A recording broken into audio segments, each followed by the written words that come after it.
Four beads and a sheep. They can be if you want, but if they don't have to be.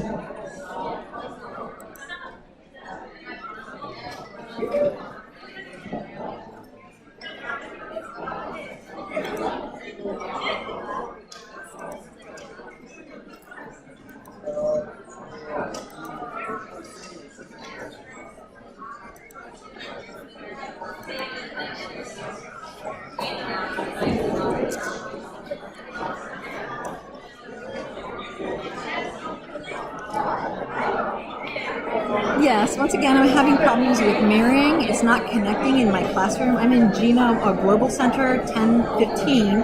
I've re-uploaded I've uploaded the mirroring number again. I've logged in twice. I've logged into mirroring and it's still not connecting. It just keeps telling me to retry. Click. I'm using my laptop. It says it's check your internet connectivity and please try again later. It looks like I'm connected to EduRoam, so that's not the issue.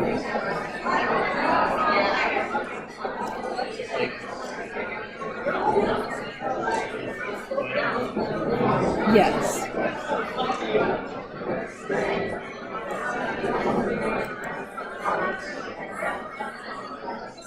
Yes, I'm gonna try and shut down and open my Chrome again. Okay. Okay.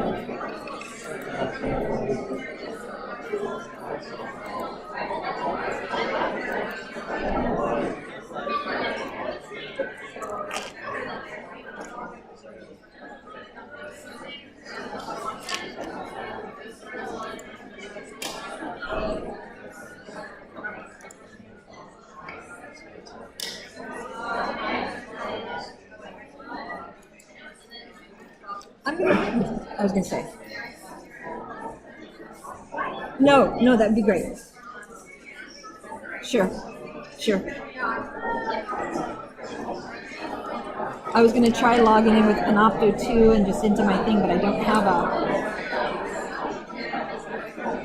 Again, I can try that with my computer. Never mind, I'm gonna let you go.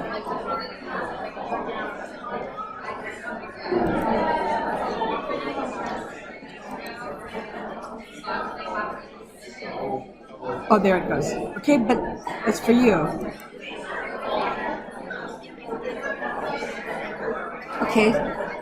Okay, so it's not letting me, I'm just right next to it and it says that I have Wi-Fi.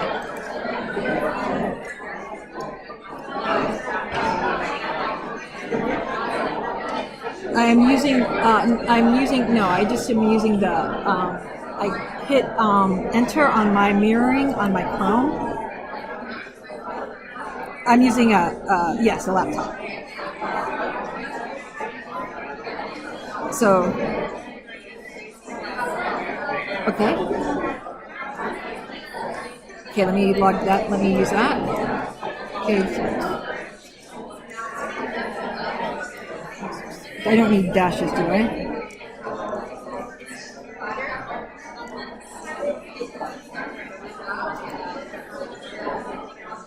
And that did it. Thank you.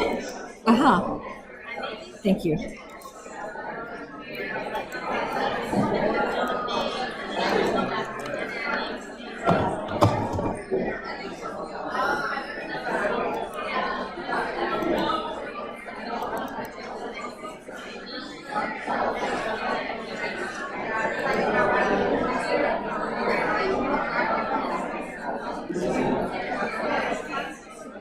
Okay, everyone. We're going to finish up with control of organisms, and then we're going to start on, we will start on genetics.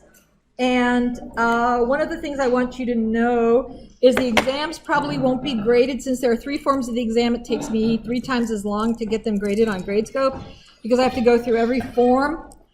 But I will have your grades back to you by Tuesday because I will be working on Monday while you guys are off. The other thing that I want you to know is how proud I am of you. The exam went pretty damn well. I'm pretty hopeful that everybody is going to do well. So there are still some problems. There are a few questions that aren't good yet. I'm giving partial credit on the multiples, but still, I think maybe Anki might have helped. So we will see, or maybe it's just the glories of my lectures, okay? So, that's it, I know. Okay, so we're going to talk about these organisms, and one of the things I want you to understand is when we were talking about these organisms before, we've talked about prions, and we've talked about how hard it is to disinfect or to control some microbes based on their morphology.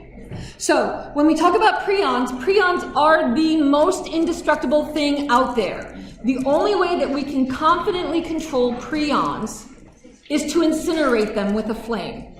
So when we had mad cow disease in England, you would see piles of burning bodies, of burning cow bodies. You cannot eat them because eating infected tissue is how it's transmitted.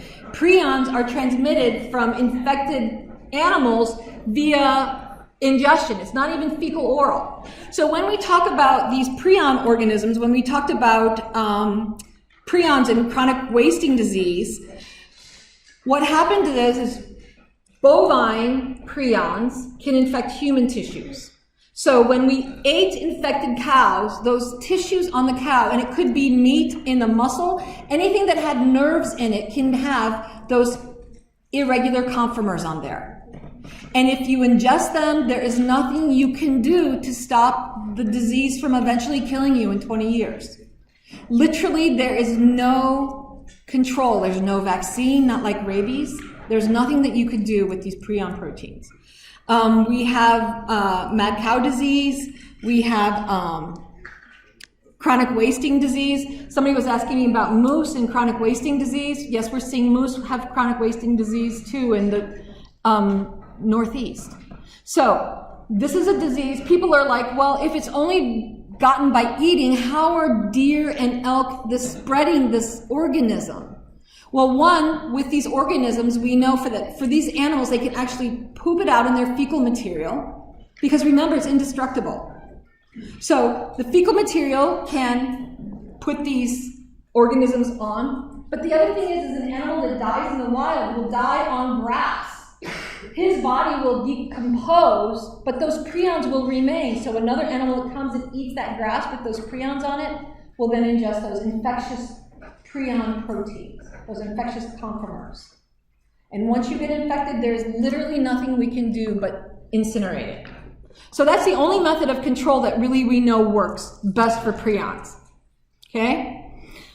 When we talk about the common cold, we're going to be talking about enveloped versus non-enveloped viruses. So when we talk about the common cold, just like we saw with HPV, there are over 100 strains of rhinovirus. Okay? So there are over 100 strains of rhinovirus, and each rhinovirus drifts antigenically. So how many actual strains do you think there are if it drifts antigenically? Almost an infinite number, right? Because if you get infected with one strain this year and it changes antigenically by the time you get exposed to it next year, you might get the infection all over again. So we know there are multiple strains, there's over 100 strains, but rhinoviruses only cause 50% of all known colds, common colds. And this is a common cold. This is where you get these signs and symptoms of malaise, okay, which is generally, I feel crappy, right? So you're going to have malaise, you're going to have runny nose, sneezing, cough, sore throat, and hoarseness. Again, most of the time, you don't see a fever. It has an ID 50 of 1. Now, portal of entry is important. If you ingest a cold virus, it's not going to be able to infect you. But if you touch something, a fomite, and then you get a virus on your hand and you rub your eyes, you have inoculated exactly where that virus wants to go. Also, these 100 strains of rhinoviruses only cause about 50% of all known colds. Guess what other organism causes about 20 to 30%? Did anybody read this? Has anybody heard of coronaviruses? So when we look at the coronaviruses that have been circulating in the population for centuries maybe, they cause a common cold in a human. What is SARS-CoV causing now in humans? Pretty much a common cold, right? These signs and symptoms. Because it has become less virulent over time. So we now have a SARS-CoV that is also a cause of the common cold. It has changed from being a lethal infection. It still can be a lethal infection in immunocompromised individuals or people who are older, or we'll talk about the people who are most at risk for having severe infection. But the majority of the time anymore with the BA.5 strain, most of us have asymptomatic infections or have a sore throat. So when we talk about these, coronavirus is an envelope virus that can be easily disinfected with a disinfectant like alcohol or iodine or bleach. Any of that will easily kill off SARS-CoV. But rhinoviruses are naked viruses. And they're naked viruses and they have this hardy protein shell. Their viral spikes are on the outside surface of their protein capsomeres. And they are very hard to control. So when we were looking at those disinfectants, not one of them said that they could control the common cold, rhinoviruses. Not one of them said that, because it's a naked virus. All of them said that they could control coronaviruses because coronaviruses are enveloped. Any enveloped virus is going to be much easier to disinfect than a naked virus. So the reason we're talking about rhinoviruses here and prions is because both of them are harder to disinfect. They take more time or stronger disinfectants. Okay, we'll talk about these as we quickly go through these controls. Again, usually signs and symptoms for rhinovirus, it's a cold, generally no fever. Okay, and this is important. This is important exceptions for things like strep sore throat. A strep sore throat will have a fever but no runny eyes or weepy nose. So based on our signs and symptoms, we can help differentiate your patient in your office what they might be having. Okay, this is why we're learning these things. Okay, so this is that. We talked about coronaviruses. They are envelope viruses. They also cause a common cold. Now the problem with the common cold is, so we have 50% caused by 100 strains of rhinoviruses that all antigenically drift. We have coronaviruses that antigenically drift that cause 20 to 30% of all other common colds. What does that total number come to? 80%. So that leaves about 20% of the causes of common colds unknown. We don't know what they are. So we can't make a vaccine for a cause of a common cold if we don't understand what the heck they are. Okay? We have yet to make a vaccine for rhinovirus because it mutates so quickly. Its virulence factor is it has a very low ID50 and it has an RDRP that mutates a lot. The other thing you're going to learn is that we're going to talk about this when we get to the immune response. It doesn't, because it's such a mild infection, notice the infection, you get short incubation period, you know who's given you the common cold. Or you'll remember, oh God, I was on the bus and then my eyes itched and then I rubbed my eyes. Damn it, that was it. Okay? That's when I got infected because it has a short incubation period. So short incubation period, you know when you get infected, but signs and symptoms are generally mild and you generally get over it in 1 to 2 days or in about less than a week. We'll talk about what happens then, okay? So these are the organisms that we were supposed to have talked about before the exam, but now they're going to be on this next exam, okay? Now we're going to talk about physical methods of control. And when we talk about physical methods of control, I'm going to keep coming back to those two organisms when we talk about chemicals. But when we talk about physical methods of control, this is just knowledge-based. It's all in your notes. It's all in your GLQs. So when we talk about this, we're going to talk about dry versus moist heat, about what an autoclave adds to heat and moisture. We're going to talk about what pasteurization does, filtration, all of these things, and high pressure. This is the chart, okay? So let's quickly go through these. So when we talk about prions, when we talk about incineration, we're going to talk about this in depth more. If it is on the surface of that steak, anything that's on the surface of that steak is incinerated. The steak itself is sterile inside. The only place that it got contaminated, you can think of this now with your inoculating loop in the lab. When we slice a piece of beef, anything that's on the surface of that beef that's contaminated, and I'm going to tell you every slab of beef is contaminated with E. coli, with some fecal material. So when they slice that beef, they drag that fecal material through the surface, which is why it will go bad in your refrigerator if you don't cook it in appropriate times. So you're going to cook it, but the way that we cook it, beef, is we're going to sear the outside, and all you have to do is sear it to 160 degrees Celsius, and everything that's on the surface dies. Because remember, if it's a mesophile, it's killed with heat. And incineration is going to burn the little babies up anyways, okay? So we have incineration that will kill things on the surface, but anything that's in the middle of that, if there was a problem, say something was contaminating the middle of this meat, say there was a cyst of a helminth in there. The heat doesn't get through into the middle of the meat. It won't kill that cyst that's a helminth. That might be something like, again, we'll talk about the helminth when we get there. But again, those things won't be killed because the heat hasn't reached all the way through the middle. Okay? When you use your inoculating loop, you're heating your inoculating loop to red hot. Everything on that has been incinerized. Everything is dead. This is now sterile.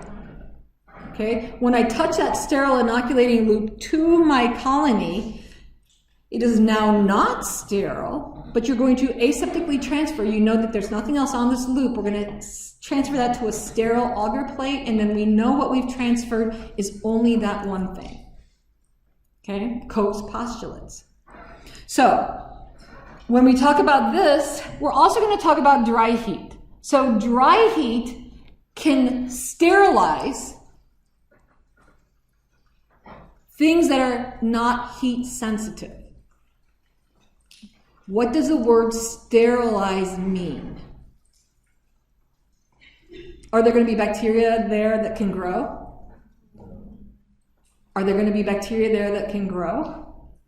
So we're going to talk about how sterilization works. When we heat things, when we heat food, the reason I have these brownies out is because everybody's made brownies, okay? So you make a pan of brownies, and in order for the heat to work through what you're doing, it takes time. Remember, time is a factor for every kind of disinfection, every kind of taking organisms away, we need time. So in order for that heat to penetrate all the way through these brownies, in order for, again, 160 degrees Celsius is generally what we heat most things to consider them cooked. So when we cook these brownies, if we put this big batch of brownies in to an oven at 320 degrees, and we pull them out in 5 minutes, how far has the heat progressed through those brownies? Not at all, right? What happens if you give them 15 minutes? Still not enough time for the heat to penetrate through. So heat takes time to work through the things that you're sterilizing. So when we talk about this, when we talk about these canisters of heat, on your outline it talks about how we have to heat things to, again, let's go back to this chart. Everything is on the chart. So let's go through this dry heat. So we need to get to 160 degrees to 170 degrees Celsius, but it has to be for at least 2 hours, because that low temperature doesn't inactivate or kill the cells because it's only 160 degrees Celsius. Okay? So It takes time for it to work through. Now again, you're not going to heat your brownies to 160 degrees Celsius for 2 hours. They would be a brick, right? So you're not sterilizing your brownies, you're only heating. The heat is there to change the nature of what you've put in the heat. For us, we can sterilize these pipettes. We can sterilize these pipettes by putting them at 160 degrees. By putting them in 160 degrees for 2 hours. And so that will sterilize things like glass or things like metals, things that are not heat sensitive, okay? Why is this not moving? Okay, so now let's,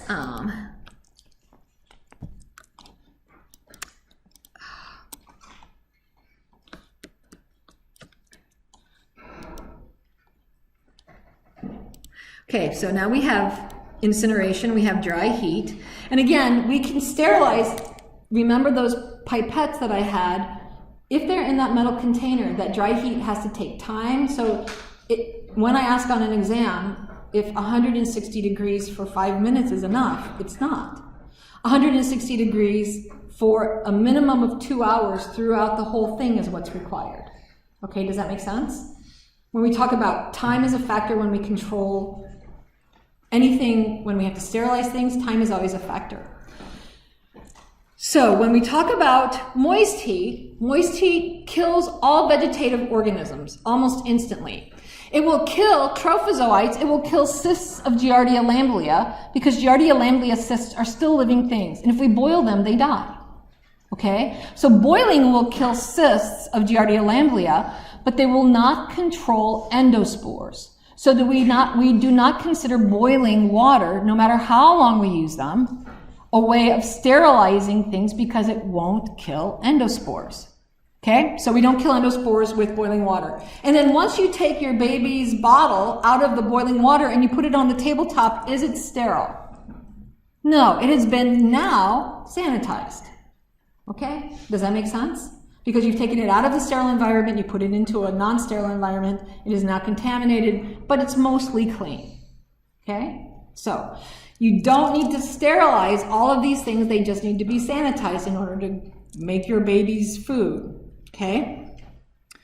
When we talk about pasteurization, pasteurization is a way of lowering the number of organisms so that we have fewer organisms. Remember, we're going to reduce the number of organisms in that way. Because we have fewer, the milk will last longer because we have fewer organisms to start with.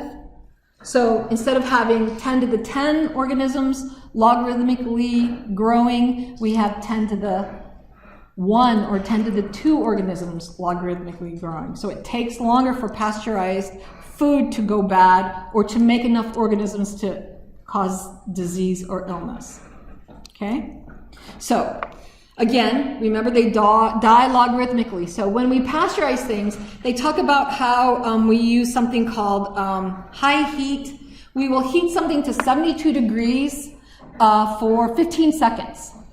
If we increase the temperature, we could reduce the time, because all we want to do is flash kill this top of the organism, this number of organisms, so that we reduce the number of organisms so that we have fewer to start with, and so that we have fewer that will grow exponentially.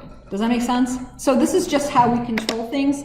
When we autoclave things, we're going to add steam to heat or pressure to heat and moisture. So when we add pressure to heat and moisture, it helps us kill things more quickly. Okay? So when we kill things more quickly, we can now kill endospores. Now that we have boiling water that won't kill endospores. When we add pressure to the conditions that we create, we now can kill endospores. We can kill endospores. This is something that you're going to need to know because they ask about it all the time on exams. You need to know that you need to have at least a minimum of 15 minutes at 15 psi at, again, it's 15 minutes psi, and why is my brain going blank? It's 121 degrees Celsius, that's it. I don't know why I'm having problems today. Okay, so we have 15 minutes at 15 psi at 121 degrees Celsius. If we are do 15 minutes at 15 psi at 150 degrees Celsius, sterilization does not occur. We haven't killed everything in there. And so the other thing is when we use these conditions, 15 minutes at 15 psi at 121 degrees Celsius, what we can do is we can easily sterilize, especially glassware or things that are not heat sensitive. But when we talk about, as we did with brownies, if you make a single batch of brownies, you cook them for how long? Say 40 minutes. If you make a double batch of brownies, do you have to cook them shorter or longer? You have to cook them longer because there's more stuff for the heat to penetrate to get it all the way through those brownies. So the same thing happens if we're autoclaving larger liquids. So if we autoclave 100 mils of fluid, it's going to take X amount of time. If we autoclave a liter of fluid, it's going to take 10 times that amount of time to get the heat all the way through that liter versus 100 mils. Does that make sense? Okay. And then we're going to talk about, you just need to know this for an exam, and they'll ask you that on PA exams, they ask you that on dental school exams. Everybody wants to know what autoclaving does. Okay? It has to be 15 minutes. If I write on an exam, it's 10 minutes at 15 psi for 121 degrees Celsius, not sterilizing conditions. Okay? Other thing is that in order for us to sterilize things, the steam has to reach the things that we're sterilizing. So when we use, like say when we add our media, we autoclave the media that we use in lab, the broth, that LB broth. So what we do is we just put this sponge, and that sponge is a sponge. Air can go through it, but not particles, not things. What we find are that bacteria live on the surface of particles in the air. And if you remember, back in chapter 1, anybody who remembers Pasteur's swan neck flasks? So Pasteur had these swan neck flasks, and that what he said is this is open here to the air, but the bacteria would get trapped here, and his media in there would remain sterile. As a matter of fact, there's still something, the Pasteur Institute, that has one of his swan neck flasks that still has sterile media in it, because once something is sterile, if it's deemed sterile, nothing is going to cause that to become contaminated unless we break this off and open it to the air where things can settle into the flask from the air as particles drift down on it. Does that make sense? So when we sterilize things in an autoclave, we put the sponge in, it allows the steam and the heat and the pressure to get into this media, and it allows sterilization to happen. Okay? Sometimes we also use just a regular old piece of foil over, if you just take a piece of foil over a Erlenmeyer flask, as long as that foil is bent over the flask, we can put a piece of foil over this flask, cover it, and as long as we have that over the top of that flask, as long as we don't peel that foil off, that empty flask will remain sterile until we peel that foil off. Okay? So that's how sterilization occurs. Okay. So we also have filtration. We can filter media. We can filter air using HEPA filters. We use specific membranes with specific diameters to get, generally it's bacteria out of our media. We don't have viruses. We don't find viruses in chemicals. And as long as our water is sterile, and we add chemicals or media or things that we know are sterile, if we add sterile particles to things, sterile media to things, we can filter out any of the bacteria, and we know there are no viruses in there, we know there are no endospores in there, we know there are no bacteria in there because the bacteria have been trapped in this membrane. The diameter of the membrane is too small for the bacteria to get through. Think of it like straining spaghetti, okay? The spaghetti stays in the bowl, the bacteria stays on this side of the membrane, everything that comes through doesn't have any spaghetti in it. Okay? Okay. So now we're going to talk briefly about these methods of control but I'm going to give you guys a little time. I'm going to give you guys 5 minutes to talk about some of the ways that these work, and I want you to fill out your organism cards with each other. But the one thing that I want you to focus on, oh wait, this is still methods of control. We're going to finish up with irradiation. So when we talk about irradiation, we have UV irradiation, and then we have UV irradiation, and then we have ionizing radiation. When we talk about UV irradiation has a short wavelength, and it doesn't penetrate well.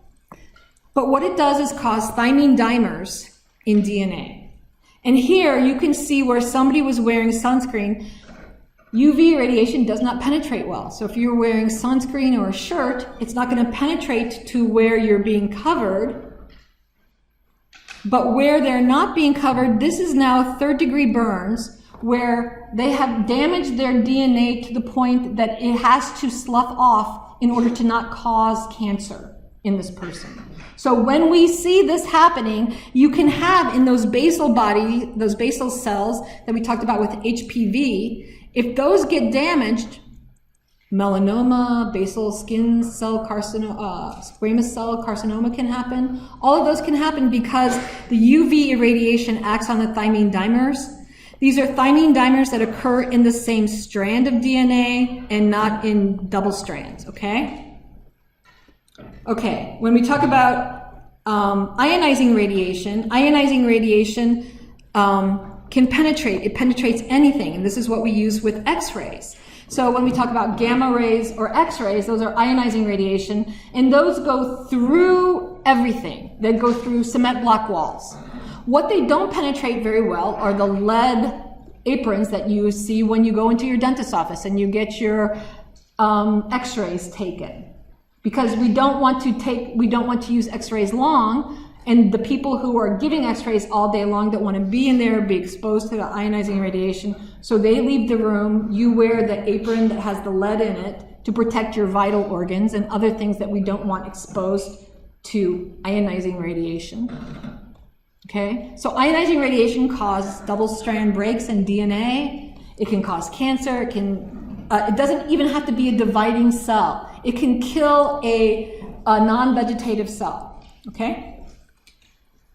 And here, what I wanted you to talk about is people back in the days of COVID were starting to buy these meals ready to eat. They had a year's worth of meals ready to eat, just in case the food supply went out. And so what this means is they've ionized this pre-cooked food, these meals that have already been cooked. You can see that this is what they look like. And when you open up that bag, that is what they look like. There's mashed potatoes in there, there's a piece of meatloaf in there. But because they've undergone ionizing radiation, which penetrates everything and has sterilized everything inside this bag, that food will not go bad because there's no organisms to cause it to degrade. Okay? Okay. So now we have ionizing radiation, we have chemical methods of control. Now we're going to talk about chemical methods of control. I'm going to give you guys 5 minutes to talk about chemical methods of control. I want you to go through your worksheets together, start working on, is it a sterilant? Will it kill a vegetative bacterium? Will it kill an endospore? Those are the two things to talk about in your GLQs for today, and then we're going to move on from this, and I'll come back and ask questions about this later. Go.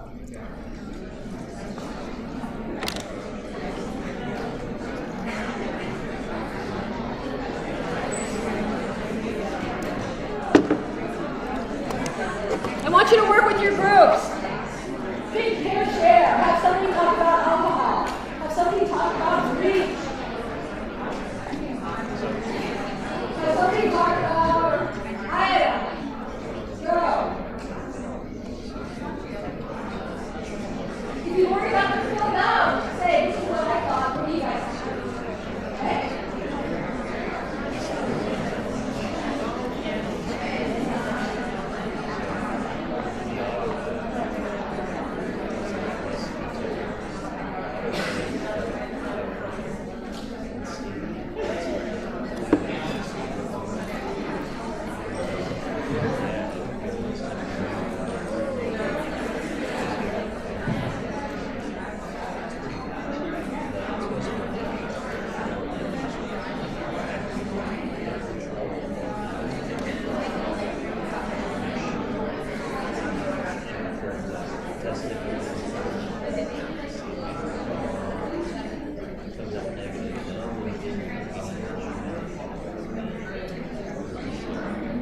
You guys are so chatty. Really. I want to see you guys talking with each other. Come on. You guys are talking about it. Or you're just sitting there.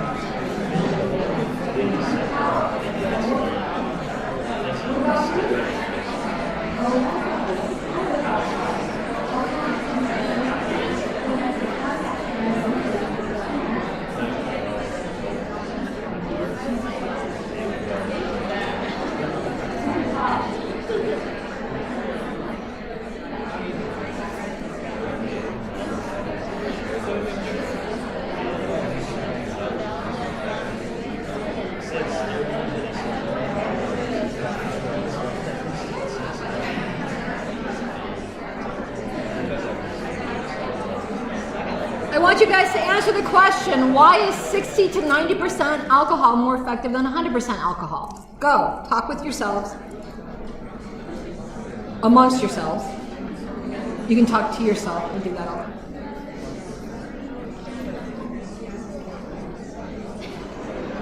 I think the book discusses it.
No, I want you to get up.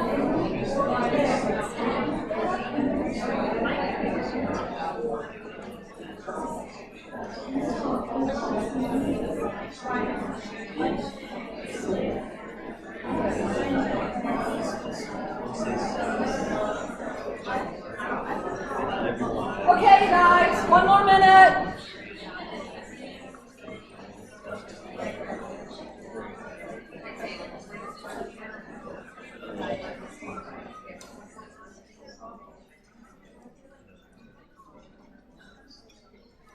Okay, guys, alcohol, does it sterilize? No. Everybody, we're going to answer these quickly together. No, it does not. Why not? What can't it kill? Endospores. But it can kill any vegetative bacterium, MRSA, E. coli, anything that has a lipid envelope or a gram-negative envelope, it will kill. Okay? Hand sanitizers, as long as it's a vegetative bacterium, it's going to kill anything as long as it's a normal vegetative bacterium. We'll talk about what doesn't work in the future when we get to those other organisms. It also has a limited contact time because it diffuses away quickly. Okay? So, 60 to 90% works better because that water allows it to get closer to the membrane of the bacterium. Okay? 100% is kind of more repelled by the cytoplasmic membrane of the organism. When we talk about aldehydes, they kill everything. Okay, so they kill everything, but the unfortunate thing is they're also toxic and carcinogenic. So are you going to want to sterilize your countertops in your kitchen with formaldehyde? Okay. The other thing is I wanted to talk a little bit about this. When we talk about vaccines, people always say, I can't put a vaccine in me because there's formaldehyde in vaccines. Well, what I want you to know is that the Vaccine Project talks about how a pear contains 50 times more formaldehyde than a vaccine does. This is because formaldehyde is a naturally occurring molecule in fruit to help them keep from spoiling immediately. Okay? So, investigate what you're being told. Look at some of these things. Okay? Yes, you don't want to inject a whole bunch of formaldehyde in, but there's more formaldehyde in a pear than in a vaccine. Okay? So, when we talk about halogens, halogens are chlorines and iodines. Okay? Both of them diffuse away. So this is why you have to make new solutions of the easiest and cheapest halogen you can get is bleach, household bleach. Household bleach is kept at a high pH, it's at a concentration, but the pH is high so that chlorine doesn't disassociate from the molecule very well, as long as it's at the concentration you buy in the store. When you dilute that pH goes down, and then the chlorine can be released, and it's the chlorine that is the disinfectant that it binds to proteins, it binds to DNA. It is an active antimicrobial organism. So we're going to talk about chlorine compounds. They oxidize proteins. It does all of these things, but you have to dilute it in order for it to work, just like we saw with alcohol. So the other thing that I want you to understand is when we talk about this, if you're working in a hospital, they tell you that when you make a hospital-grade solution of sodium hypochlorite, okay, sodium hypochlorite is bleach. So when you make it, it becomes a more toxic molecule. It becomes hypochlorous acid, but that chlorine molecule, when you smell the chlorine, that's the chlorine dissolving away from the solution it's in. So it's becoming less effective as that chlorine dissolves out. So we have to make new solutions every week. For a hospital, we need about 10% solution of bleach. For a hospital, you need a 10% solution. For your house, a drop in a bottle, a little squirt bottle of water is probably enough. A 1 to 100 solution is enough for your house to help disinfect things. Okay? The thing is with chlorines, they don't always sterilize Giardia. Giardia cysts are resistant to chlorines and iodines. So we aren't going to use those, so they're not really always sterilant if there's things that can still survive. Okay? So, what else do we know about halogens? You can buy them in the store. You can pay $4.50 for this bottle, or you could get a bottle of water and add a little bit of bleach to that, and you have a solution of bleach that works. Okay? And again, the only active ingredient in this is sodium hypochlorite. Okay? When we talk about a swimming pool now, when we talk about how much disinfectant you need, when we talk about the number of organisms, like you can only have in this pool, there's a required number of people, because one of the problems that happens with bleach is that organic molecules inactivate bleach. That chlorine molecule is bound by dirt, by vomit, by blood. It's bound up by those things. And so, if we put people in that, I want you to think about sunscreen. That's a molecule that dissolves off in the water and binds up to chlorine. Sweat is an organic molecule that binds to chlorine. Okay? Fecal material binds to chlorine. So when we talk about these pool situations are, we have a limited number of people, and you can only get like 35 people in a pool at a time, right? So the other thing that I want you to think about is I want you to think about this pool. This is my favorite picture of a pool ever. And I want to ask, this person has to go to the bathroom really badly. What do you think they're going to do? In the pool. In the pool. If anybody watches South Park, there's something, you need to watch this episode about, there's a whole episode about this. Okay, so the other thing that I want to show you is that when we talk about swim diapers, if you take a swim diaper, a diaper is not a sterilant. It doesn't keep everything that's in this diaper inside the diaper.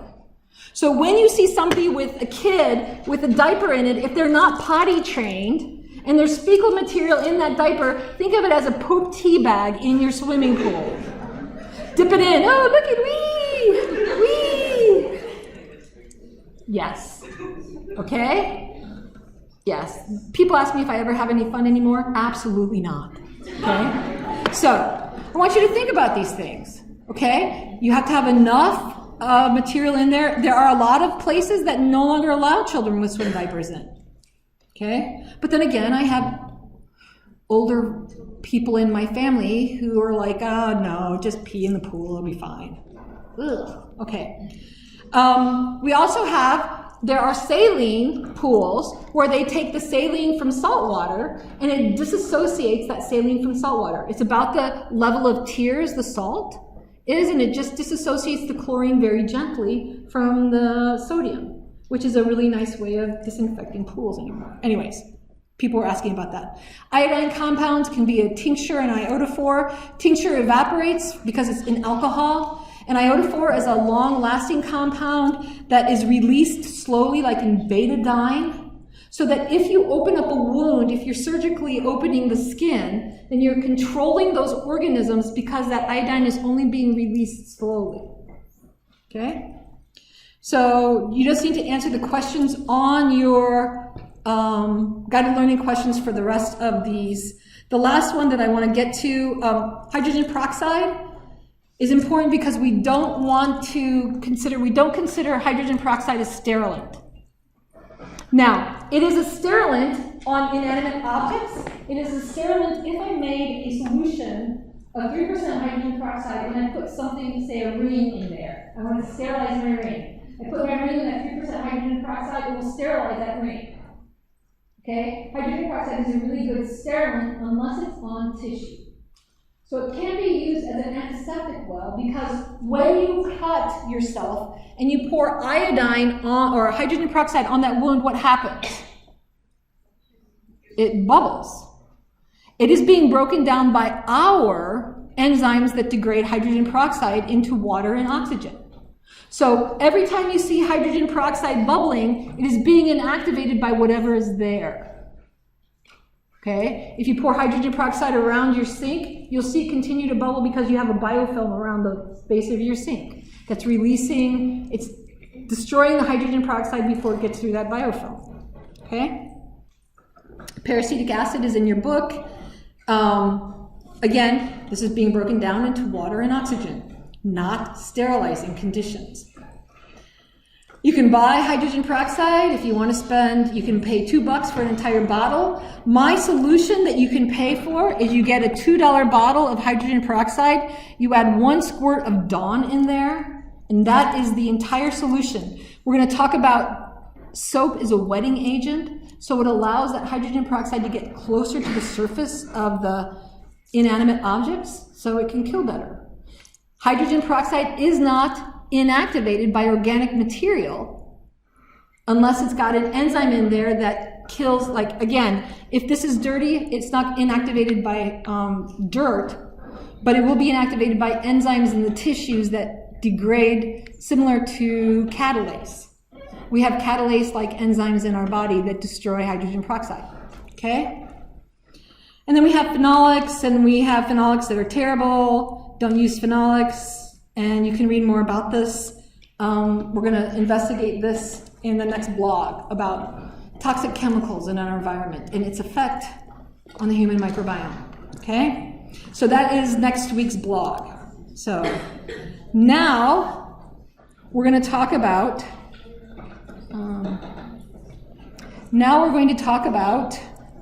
microbial genetics.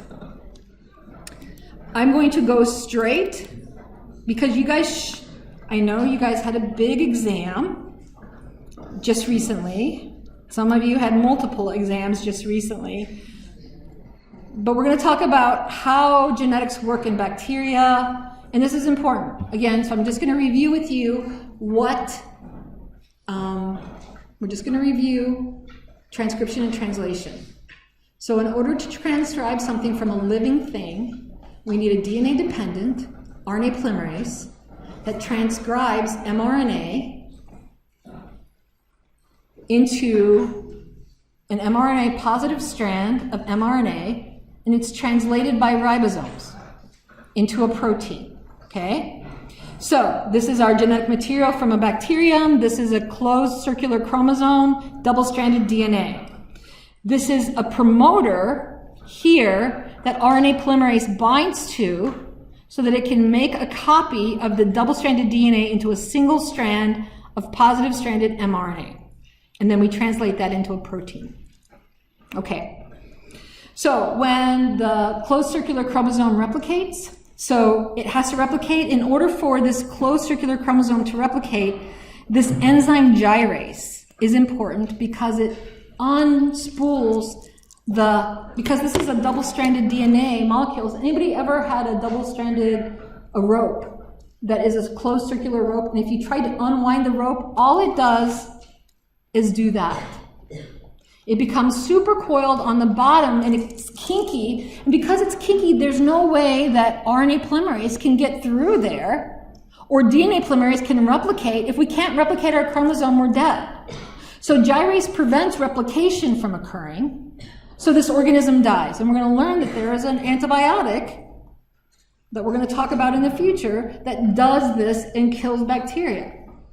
Okay? This is why understanding how bacterial chromosomes are different from human chromosomes is important. Okay? We're also going to talk about the difference between mRNA, between bacteria or prokaryotic bacteria and eukaryotic organisms. So when we have a eukaryotic organism, we have introns. Bacteria, we have one mRNA for one gene. There are no introns in mRNA for bacteria. Okay? It's not capped, it's not polyadenylated. For bacteria, it's also polycistronic, meaning that for bacteria, we can have an operon, say the lac operon, that regulates the transcription and translation of 3 genes simultaneously. So the operon will make a polycistronic mRNA so that all 3 genes important for the to catabolize lactose are generated only when lactose is present. Okay? So we're going to talk more about this in just a little bit. Introns and eukaryotics, we have to pull out the introns in the nucleus. The mRNA has to mature in the nucleus and then it's sent out of the nucleus into the cytoplasm where it's translated. In prokaryotes, that chromosome is in contact with the cytoplasm. Translation occurs at the same time as transcription does. No introns have to be removed, and the ribosomes are right there. Okay? I'm going to come to quorum sensing, and we're going to talk about cholera next week. Okay? So we'll come back to cholera. So what I want you to do is we're going to talk about the lac operon. How many people in here have had the lac operon before? Some people have. How many people read the lac operon before coming to class today? Okay, so what I want you to do, without looking at this, is you're going to take your papers, and you guys are going to work together, and you're going to draw the lac operon on this sheet. I want you to know that this is the cytoplasmic membrane. This is the cytoplasmic membrane, and I want you to put the regulatory molecules in the lac operon to the left half of this line right here, of these two lines. This is double-stranded DNA. So I want you can use your book, you can discuss what the lac operon looks like, you can use your guided learning questions, and I want you to draw the lac operon together, create the lac operon, okay? Go.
High school, you had that in high school. I know you did.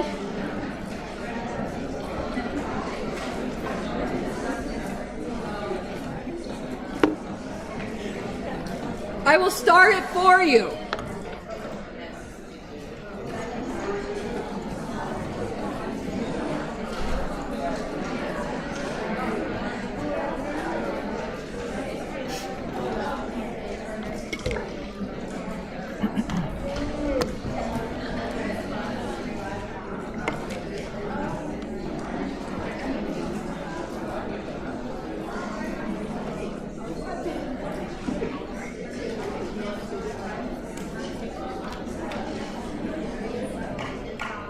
In addition to the lac operon, you also have to include X, Y, and Z as the three genes it regulates on that double-stranded DNA. Make sure that's there too. Go.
You draw the lac operon only on that double-stranded DNA. Those four lines, those four dotted lines are something different.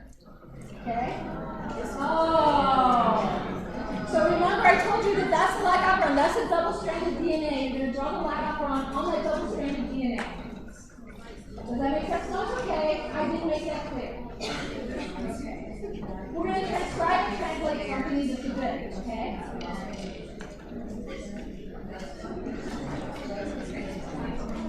So we have double-stranded DNA. This is the 5' end of one of the strands of DNA. If this is the 5' end of this strand of DNA, What is this strand? 3 prime.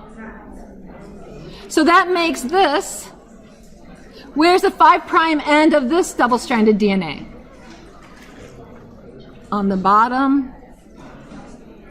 Okay. Now I want you to put the regulatory elements for the lac operon to the left side of those 2 strands and the 3 genes to the right side of those 2 strands. Okay? Go.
Okay, you have 1 minute to finish.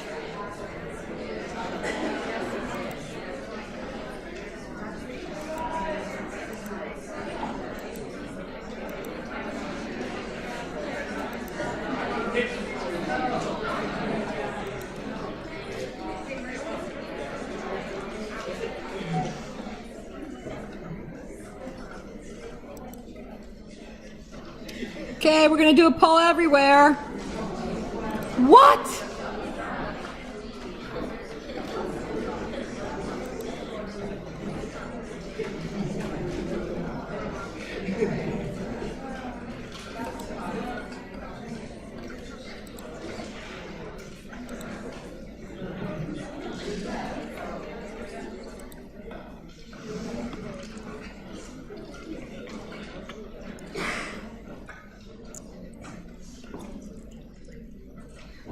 mRNA from the lac operon would be monocistronic, polycistronic, cap, or polyadenylate. Go. What does polycistronic mean? Go.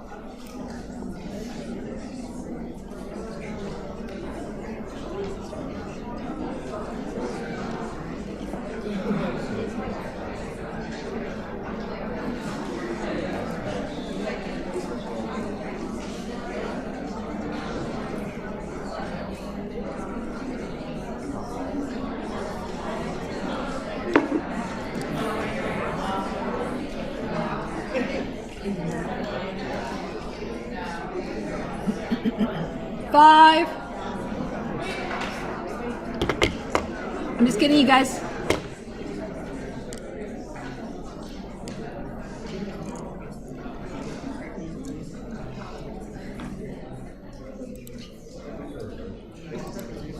While you guys are doing that, for those of you who've answered these, there are 2 transport proteins associated with this whole process. Draw them and label them in the cytoplasmic membrane. Go.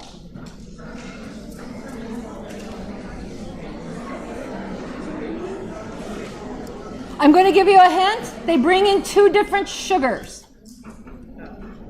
Oh.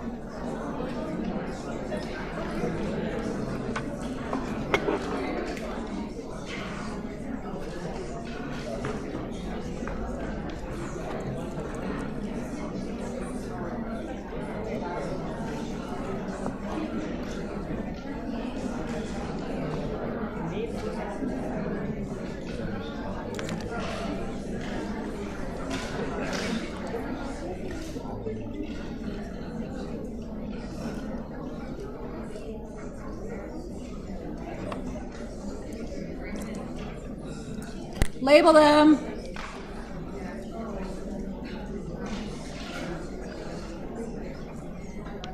Okay, I'm going to close the poll everywhere.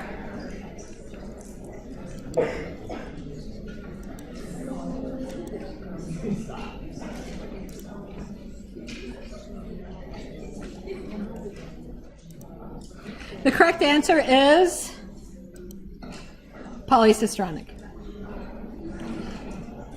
mRNA from a bacteria, the lac operon is in E. coli. It's a bacterium. It's not capped or polyadenylated. It is not monocistronic. It's polycistronic. It encodes for those three enzymes. We'll just call them X, Y, and Z. Okay? So we're going to have one poll everywhere at the end of class, so don't close it out yet. Let's talk about these two transport proteins. What sugars do they transport? What's the one that it prefers to eat? What does E. coli prefer to eat? Glucose. So this is the glucose transporter, and it's going to transport glucose into the cell. Okay?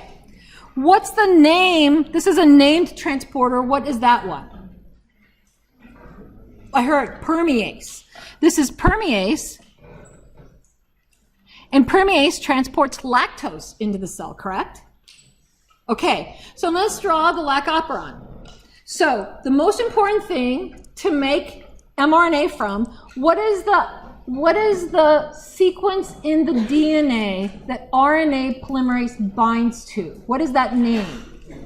A promoter. So RNA polymerase binds to a promoter in the DNA. So this is a promoter region for the lac operon.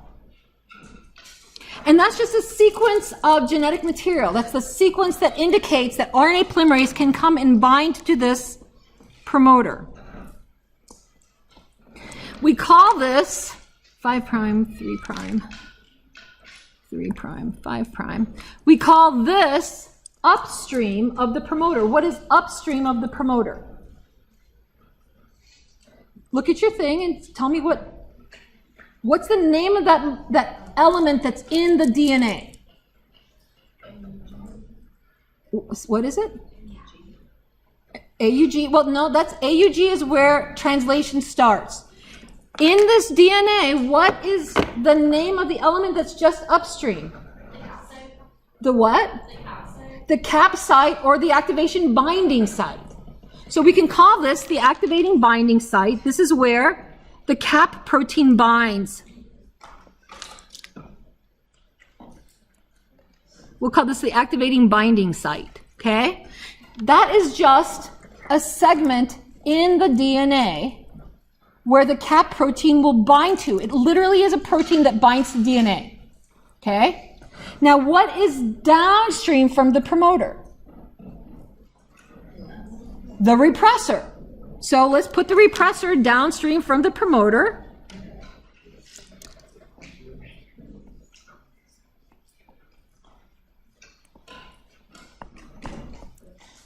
Now, I'm going to tell you that E. coli wants to grow on glucose. It wants to grow on glucose. So we're going to put glucose in the environment. There's glucose here. And what happens to permease if glucose is present?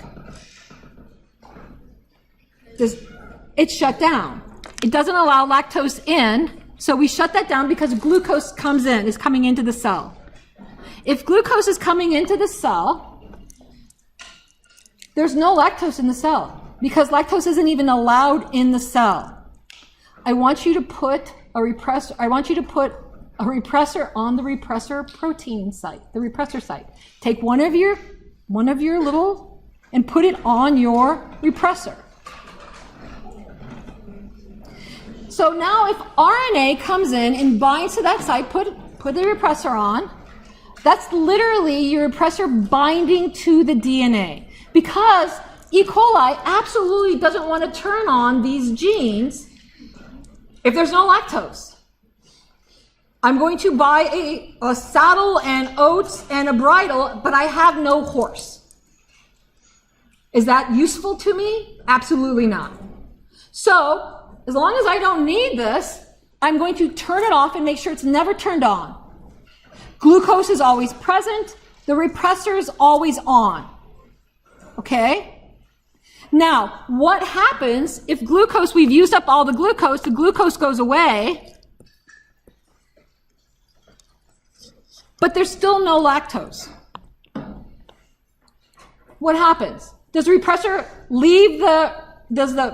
protein leave the repressor site? No, it does not, because there's no lactose. Because in order for the repressor to be off of the DNA, it needs an inducer to bind. What is the inducer? Allolactose, which is a modified form of lactose. If there's no lactose, allolactose can't bind to the repressor, so the repressor stays on. There's no lactose, there's no glucose, but if there's no glucose, what is made when glucose is low? Somebody said it. Say it loud enough everybody can hear. Somebody say it. What increases when glucose is low? Somebody say it. Nobody knows. It's called cyclic ANP. Cyclic ANP goes up. Cyclic AMP goes up, and it binds to the cap protein, and now the cap protein binds to that activating binding site. So put a cap proton on the protein on the activating binding site. Okay? Now that there's an activating binding site protein there, RNA polymerase for this operon can then bind to the promoter. So put a protein on the promoter. Now, the only way that promoter stays, that RNA polymerase stays on, is if that activating binding site protein is there to help it hold on. If we take that protein off, take the cap protein off, say that cyclic AMP goes away, glucose comes back, that's going to fall off. What happens to RNA polymerase? It falls off too. Because if glucose comes back, we do not want to transcribe these genes. Okay?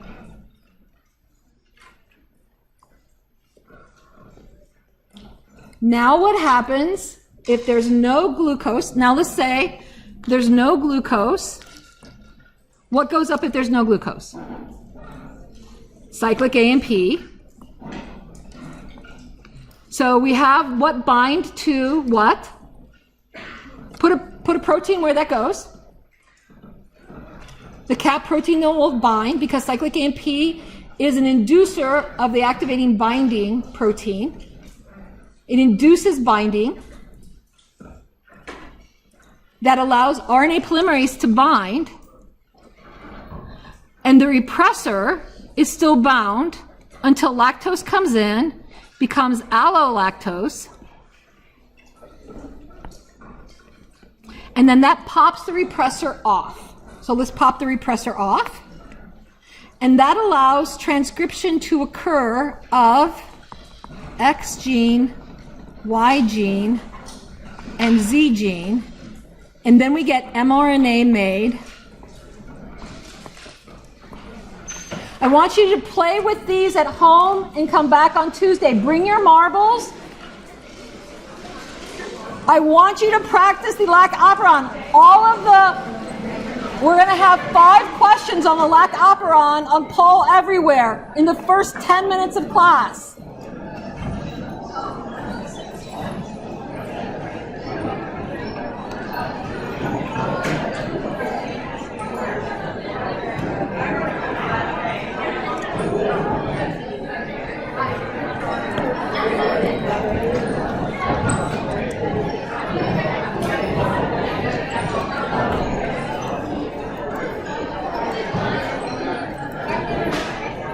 Have a good weekend. You too.